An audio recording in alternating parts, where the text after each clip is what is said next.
झारखंड चुनावों की करेंगे जो एकदम आ चुका है और आखिरी दौर के प्रचार के लिए आज भी तमाम दिग्गज चुनावी मैदान में उतरते जनता को संबोधित करते दिखाई देंगे। इसी से जुड़ी एक रिपोर्ट सबसे पहले आपको दिखा रहे हैं।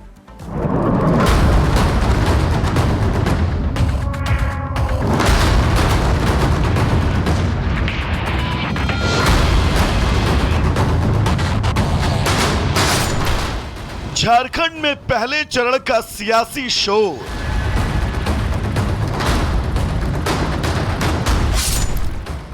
आखिरी दिन दिग्गज लगाएंगे जोर।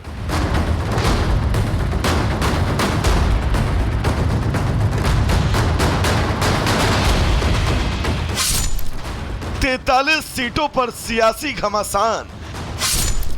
13 तारीख को होगा मतदान। झारखंड विधानसभा चुनाव के लिए पहले चरण का प्रचार आज खत्म हो रहा है और 13 तारीख की वोटिंग के लिए तैयारी पूरी है। इन चुनावों में सुरक्षा पर भी खास ध्यान रखा जा रहा है।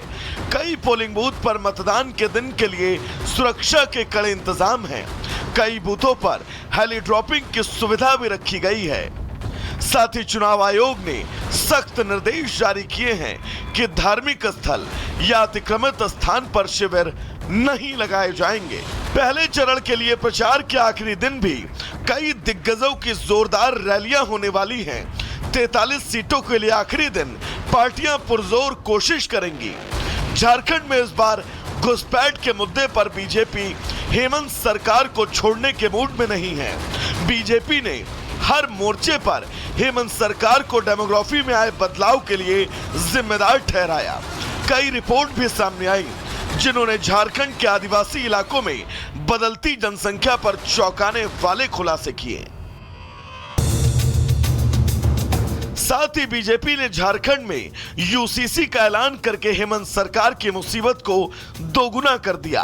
बीजेपी ने यूसीसी का ऐलान करते हुए यह भी साफ कर दिया कि इसमें आदिवासी समुदाय के लोगों को नहीं रखा जाएगा।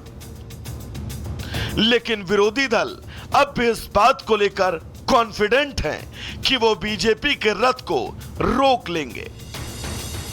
राष्ट्रीय जनता दल बहुत मजबूती के साथ ही हमने दल बनाया और इंडिया गठबंधन का भी गठन कराया।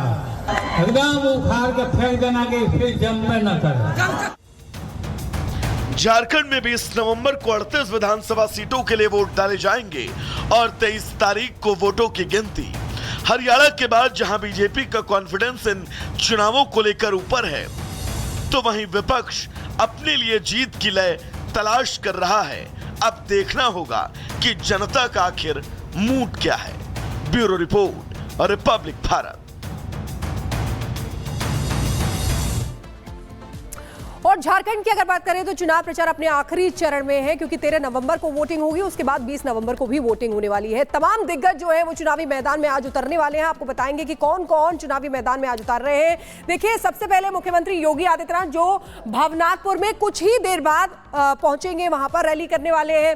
वहीं इसके अलावा आपको बता दें कि दोपहर 12:30 बजे का वक्त होगा जब वो हुसैनाबाद जाएंगे। यानी कि मुख्यमंत्री योगी आदित्यनाथ की ही 4 रैलियां हैं। दोपहर 1:40 का वक्त होगा जब वो पांकी जाएंगे और 3 बजे लातेहार में रैली करने वाले हैं। उनका नारा बटेंगे तो कटेंगे काफी हिट साबित हो रहा है। वहीं गृहमंत्री अमित शाह की अगर बात करें तो देखिए, दोपहर 12 बजे आदित्यपुर में गृहमंत्री अमित शाह पहुंचेंगे। दोपहर 2 बजे पालकोट में उनकी रैली होने वाली है। दोपहर 3:30 बजे की अगर बात करें तो तमाड़ में भी वो रैली करने वाले हैं। तो तमाम दिग्गज, सभी पार्टियां अपनी कोई भी कोर कसर छोड़ना नहीं चाहती है चुनाव प्रचार में। ऐसे में बड़े बड़े दिग्गज आज चुनावी मैदान में आगे बढ़ेंगे और 2 मिनट में दुनिया देखेंगे।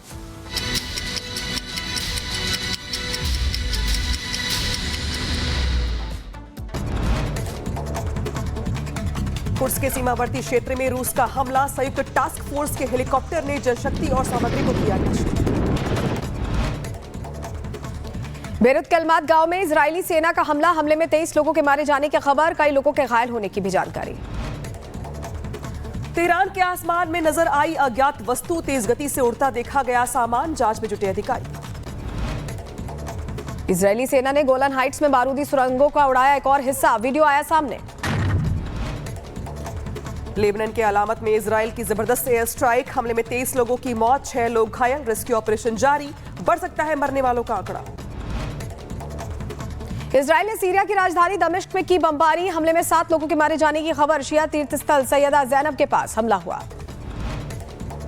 हिजबुल्लाह ने लेबनान से इजराइल पर किया ड्रोन अटैक, इजरायली सेना का दावा, 2 ड्रोन को आसमान में रोका गया। और इसी बीच बड़ी खबर आपको बता दें कि किश्तवाड़ में 24 घंटे से ऑपरेशन लगातार जारी है। 4 से 5 आतंकी छिपे हुए हैं और साथ ही साथ सुरक्षा बल के जवानों ने घेर भी रखा है इन 4 से 5 आतंकियों को। आपको बता दें कि घने जंगलों में सुरक्षा बलों का सर्च ऑपरेशन लगातार चलाया जा रहा है। ये तस्वीरें कुछ देर पहले की है जो आपको दिखा रहे हैं। अतिरिक्त फोर्स को भी वहां पर भेजा गया है क्योंकि 4 से 5 आतंकियों के घिरे होने की आशंका जताई जा रही है। जैश के ये आतंकी बताए जा रहे हैं। घने जंगल है जिनका सहारा ये आतंकी छिपने के लिए ले रहे हैं, लेकिन घने जंगलों में भी सुरक्षा बलों का ऑपरेशन जारी है। तो ऑपरेशन लगातार जारी है। हमारे साथ हमारे सहयोगी गुरसिमरन जुड़ रहे हैं ज्यादा अपडेट के साथ। गुरसिमरन, बताया जा रहा है 24 घंटे हो गए ऑपरेशन को, किस तरह से घेर कर रखा हुआ है और क्या लग रहा है सफलता कब तक हासिल होगी? पूरा अपडेट दीजिए दर्शकों को। देखिए, कल सुबह 11 बजे जो है आतंकियों की तरफ से घात लगाकर हमला करने की कोशिश की गई थी, जिसे भारतीय सेना ने विफल किया। उसके ठीक बाद से ऑपरेशन लगातार जारी है। कल देर रात को ऑपरेशन को हॉल्ट पर रख दिया गया था क्योंकि घने जंगल हैं और अंधेरे का फायदा उठाकर आतंकी जो हैं वो सुरक्षा बलों को नुकसान पहुंचा सकते हैं। लेकिन आज सुबह की पहली किरण के साथ ही एक ऑपरेशन को एक बार फिर से शुरू किया गया है। सुरक्षा बल आतंकियों के ठिकाने की ओर लगातार बढ़ रहे हैं। समय जरूर लग रहा है इस ऑपरेशन में, 24 घंटे का जरूर समय हुआ है, लेकिन सुरक्षा बल किसी भी तरह का नुकसान नहीं चाहते क्योंकि ये आतंकी जो है वो गोरिल्ला वॉरफेयर यानी कि जंगल में किस तरह से आतंकी गतिविधियों को अंजाम देना है उसके लिए खासतौर पर तैयार हैं। और यही चुनौती सुरक्षा बलों के लिए सबसे बड़ी है और यही कारण है कि हम देख रहे हैं कि स्पेशल फोर्सेस भारतीय सेना के और जम्मू कश्मीर पुलिस के स्पेशल कमांडोज को यहां पर उतारा गया है। कुछ देर पहले हमने तस्वीरें दिखाई जब स्पेशल फोर्सेस को इस ऑपरेशन में इंडक्ट किया जा रहा था, चाहे बात स्नाइपर राइफल्स की हो, अत्याधुनिक हथियारों की हो या फिर रॉकेट लॉन्चर्स की हो, सबके साथ जो है भारतीय सेना यहां पर पहुंची है ताकि इन आतंकियों का खात्मा किया जाए क्योंकि ये पाकिस्तानी जैश के आतंकी हैं जो खासतौर पर इस सिखलाई के साथ आए हैं कि किस तरह से आम नागरिकों और सुरक्षा बलों को निशाना बनाना है। और इसी से निपटने के लिए सुरक्षा बलों का अभियान जो है वो लगातार किश्तवाड़ के केशवान के जंगलों में जारी है। बिल्कुल, जो बता रहे हैं आप गुरसिमरन, लगातार ऑपरेशन चल रहा है। आपके पास हम वापस लौटेंगे अपडेट के लिए, लेकिन जरा दर्शकों को बता देते हैं किस तरह से लगातार ये घटनाएं हो रही हैं और ऐसे में आतंकियों को भी ढेर किया जा रहा है। 9 नवंबर का सबसे पहले आपको हम जानकारी दे देते हैं, जहां आपको बताएं कि सोपोर में सेना के जवानों ने एक आतंकी को ढेर कर दिया।